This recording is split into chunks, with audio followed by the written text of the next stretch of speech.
Yeah, is my screen visible? Okay, great. Okay. Let me push this up. Okay. Hello, everyone. I'm Maya Ganesh. I'm an assistant professor at the Indian Institute of Management, Bangalore. So for the next 20 odd minutes, I'll be presenting this paper, which is joint work along with my co-authors, Debjit Roy at IIM Ahmedabad and Daniel, who is now a pre-doctoral student at Stanford.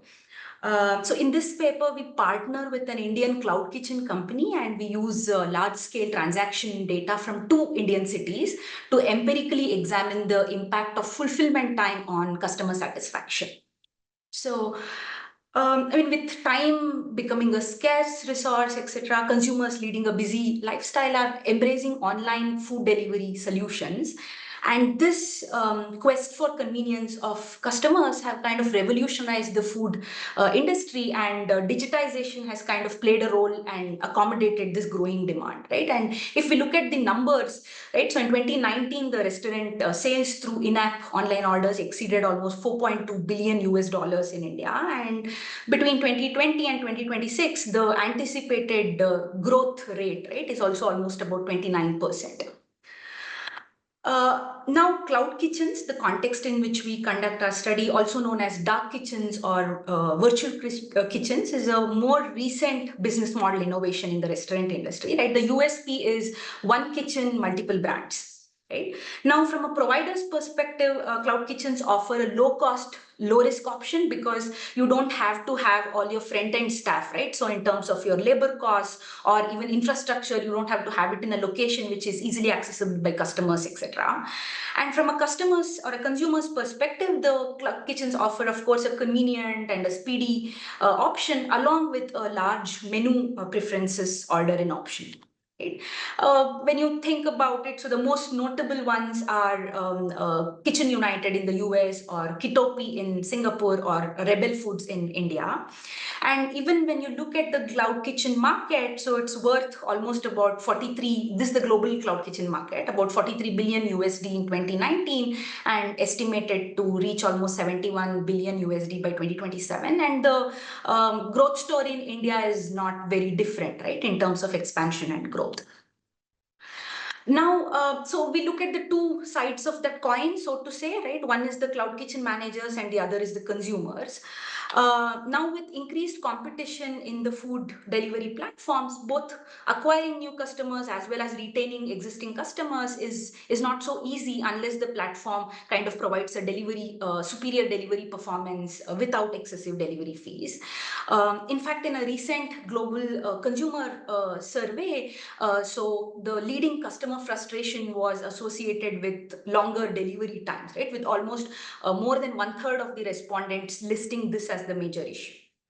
And restaurants also compete with each other, right, on delivery along with other strategic instruments like quality and price. And one of the recent studies by Gadal and also show that consumers kind of trade off price, quality, and waiting time, and they attribute a very high cost to time that they spend waiting. So they find this in the context of online waiting as well, right, not just physical waiting.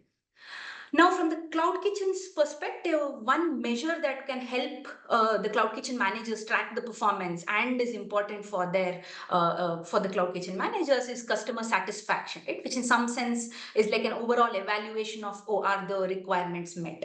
Right? And it's like a crucial indicator, which is also frequently used by firms for setting goals and even for monitoring their performance. And many studies have already quantified the relationship between customer satisfaction and financial performance. So that gap has already been taken care of. So when we look at order fulfillment as a process, it consists of two sub-processes, right? One is the food preparation in the restaurant, and then is the food delivery part of it. And when we say fulfillment time, we are referring to this entire time, right? The length of time starting from placing an order till the product is received by the or the order is received by the customer. And long fulfillment times can be either delays with the sub-process of preparation in the kitchen or because of the delivery processes. So the cloud kitchen operations also kind of differ. So some of the kitchens unbundle this delivery and food preparation to other agencies, and some of them see value in integrating both of that so that they have more control. And now more often cloud kitchens adopt like a hybrid model where customers can either place an order directly from the cloud kitchen provider's app, in which case the order is also delivered by the cloud kitchen, or they can place an order through the third party aggregator, in which the delivery is the third party aggregator's responsibility. Right. So this brings us to our research question, where we argue that, okay, in online food delivery platforms, both directionality of the relationship between fulfillment time and customer satisfaction and the magnitude is an empirical question. And though we expect that, okay, longer fulfillment times should affect customer ratings negatively, we argue that too little fulfillment time or too short a fulfillment time can also be detrimental if customers think that, oh, there is a concern about food quality. And this is also something that we want to kind of explore, right? So towards this larger objective, we define our specific research questions. One is quantification of the effect of fulfillment time on customer satisfaction. And then we also want to look at, okay, what are the moderators? What are the dimensions which are moderating this relationship in terms of a differential effect or the heterogeneous effect? And finally, we want to see, okay, from this output, how can this quantification be used by the cloud kitchen managers to convert this into operational strategies, right? So we also evaluate a few operational strategies in order to help them convert these insights to actions using a simulation study. So the first two is an empirical analysis, and the last objective is through a simulation study. Right. So, so to achieve these objectives, we partner with a large cloud kitchen company. So, to give you a sense of its magnitude, so it has almost about 350 kitchens across the country, and they have about their own brands. They have about 27 own brands, and they also have a couple of affiliate brands as well. And they process almost 1 million orders per month, right? So, to just give you a sense of the magnitude. So what we have done is we have obtained order level data pertaining to the kitchens from two cities, Bangalore and Ahmedabad. And our period of analysis is, so we were mindful of the fact that COVID should not be an external shock, and that to disentangle that would be difficult. So we have after the COVID was over in India, so from June 2021 to September 2022, 16 months of data. So we have a total of about 6.3 million transactions at 72 unique stores, and we are also able to track the customer, right? So we are able to track the repeat purchases. So we have about 1.02 million unique customers. In terms of the order details itself, so we have information on, oh, where was the store, which was the store where the order was placed on, what was the mode of order placement, was it the cloud kitchen's own app, or was it the third party aggregator, the mode of payment, the timing of the order that was placed, and the timing that was received. That's how we calculate the fulfillment time. We also have information on the size of the order, right? So how many dishes were there, the value of the order, what did the customer pay for it, was there a discount present or not, and finally, what was the feedback rating in terms of what was the rating that the customer gave. Right? To answer the first question, so we define a model with customer rating as the outcome variable, which is our proxy for customer satisfaction, as a function of our variable of interest, which is fulfillment time. And we have a bunch of covariates in terms of platform experience, payment experience, presence or absence of a discount, and other time related variables like whether it was a weekend, which city, because we have from two cities. We'll also see why this was important for us to control for.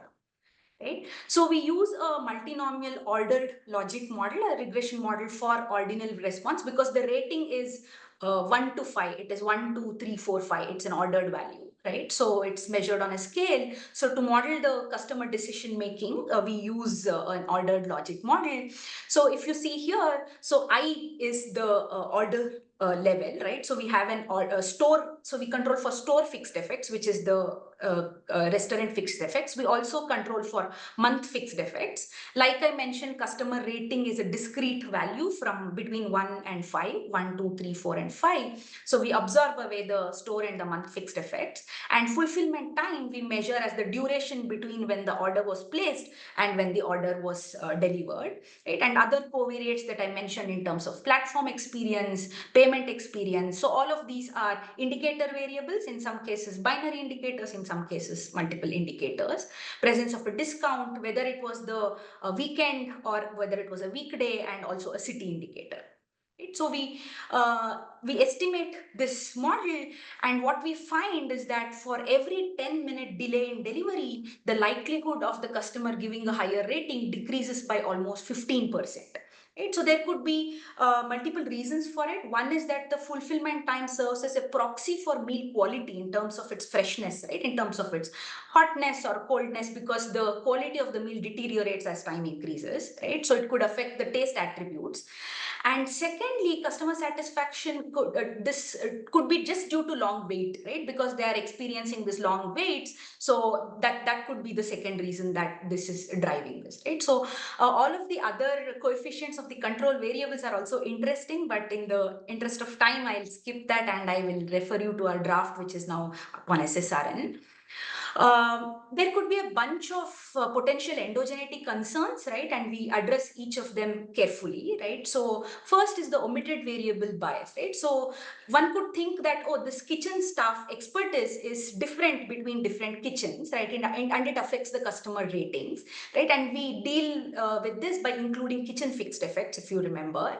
Similarly, again, any difference in delivery team expertise between kitchens is also taken care of by kitchen fixed effects. Now, timing of the order could also be something that is correlated with the fulfillment time, right? So there could be time varying common causes across all kitchens, like some months being leisure months, some months not being leisure months. So we used month fixed effects.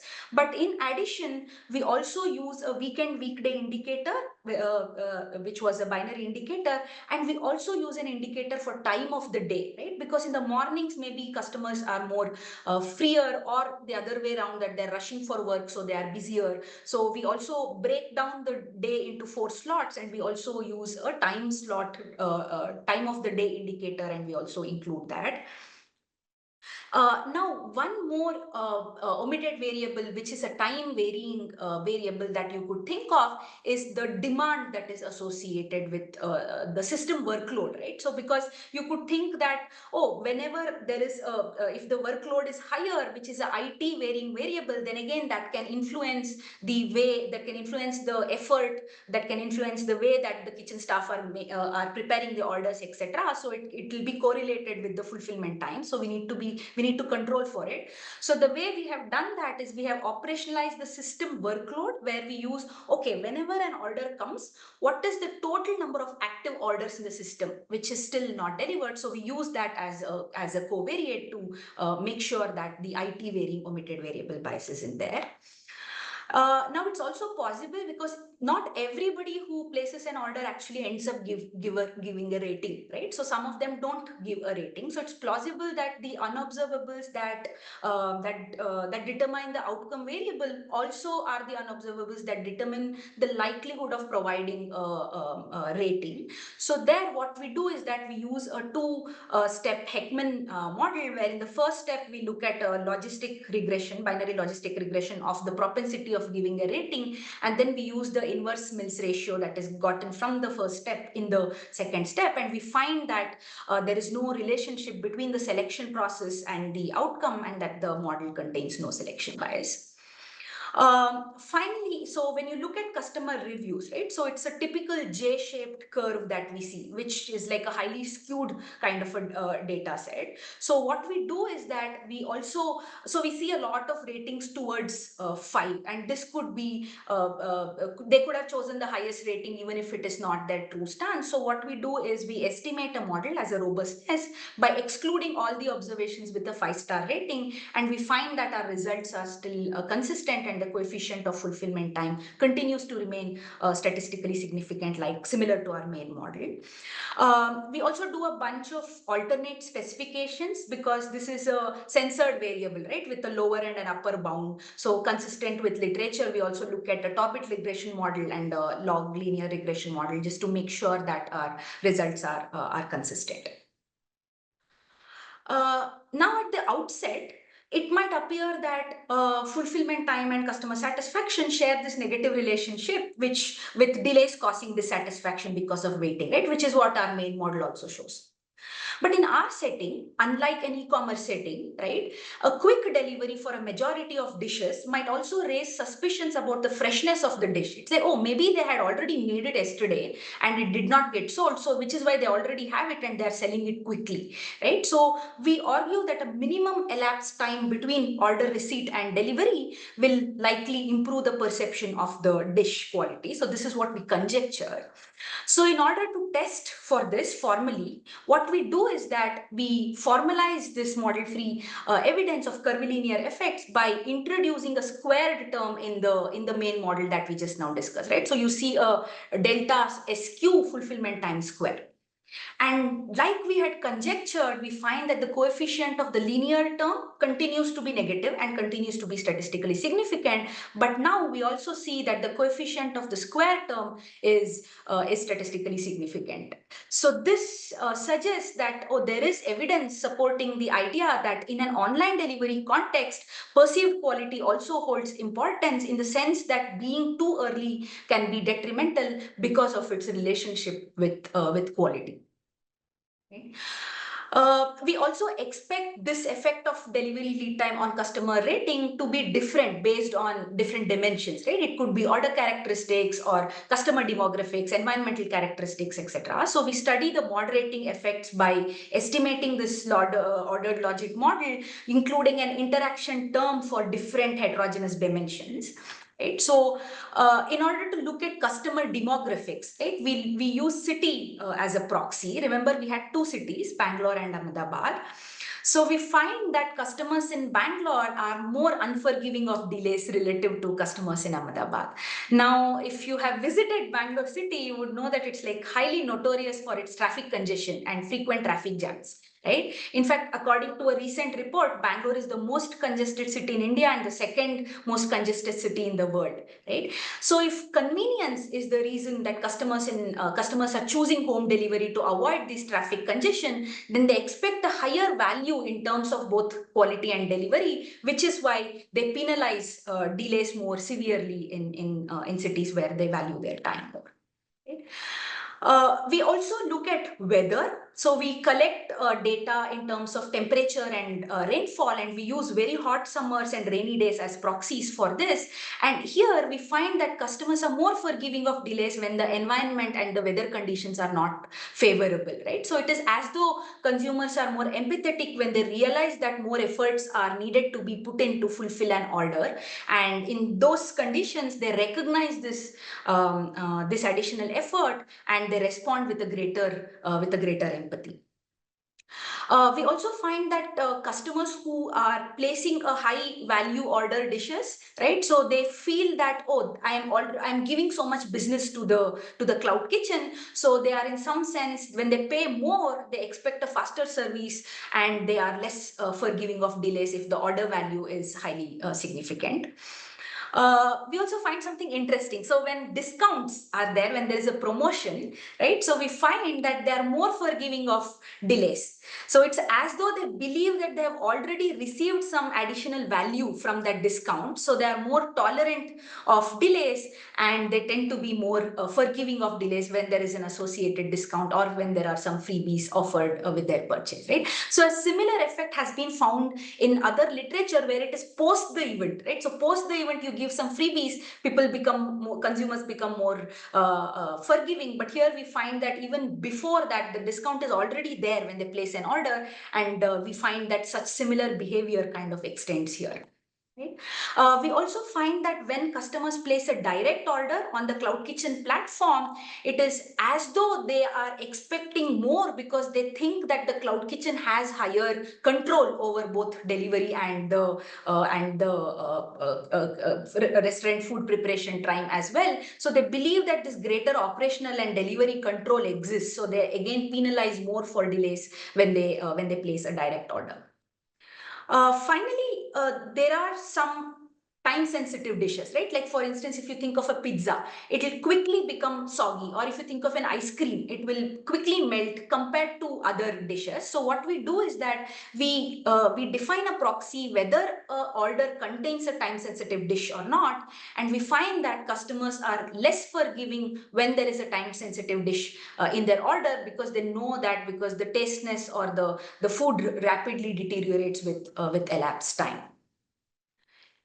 Now, while the Cloud Kitchen managers can use our main results as well as the differential effect analysis while designing their operational strategies to decrease fulfillment time, we also build on that insights from the empirical relationship and evaluate a few operational strategies using a simulation study. So specifically, we evaluate two strategies: delivery priority based on temperature sensitivity and order value, because that's what we saw just now. And secondly, we also try and evaluate workload balancing across kitchens.